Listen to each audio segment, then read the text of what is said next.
बातमी आहे बीड मधून। बीड जिल्ह्यामध्ये सरपंच संतोष देशमुखांच्या हत्येची घटना अगदी ताजी असताना आता नांदेडमध्ये सुद्धा अपहरणाचा थरार पाहायला मिळालाय।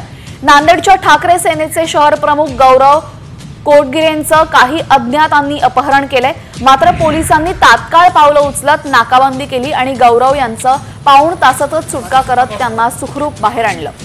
कोटगिरेंच्या अपहरणामागे राजकीय हात आहे का किंवा आर्थिक व्यवहारातून त्यांचं अपहरण झालेलं आहे का असा सवाल उपस्थित होत। आता या प्रश्नाचं उत्तर पोलीस तपास करून शोधतायत। तर दुसरीकडे ठाकरे गटाचे प्रताप पाटील चिखलीकरांवर दहशत पसरवत असल्याचा आरोपही करण्यात आलेला आहे। पाऊण तासच त्यांची सुटका करण्यात आली। गौरव कोटगिरेंच्या अपहरणामागे राजकीय हात आहे की आर्थिक कारण याचा तपास आता पोलिसांकडून सुरू आहे।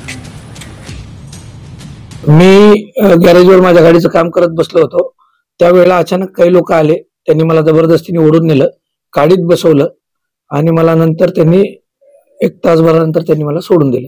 मला माहितच नाही की ऍक्च्युअली कोण होतं, फक्त त्यांनी मला वेगवेगळ्या स्वरूपाच्या धमक्या दिल्या आणि त्यांनी मला राजकीय नेत्यांबद्दल बोलण्यास तंबी दिली।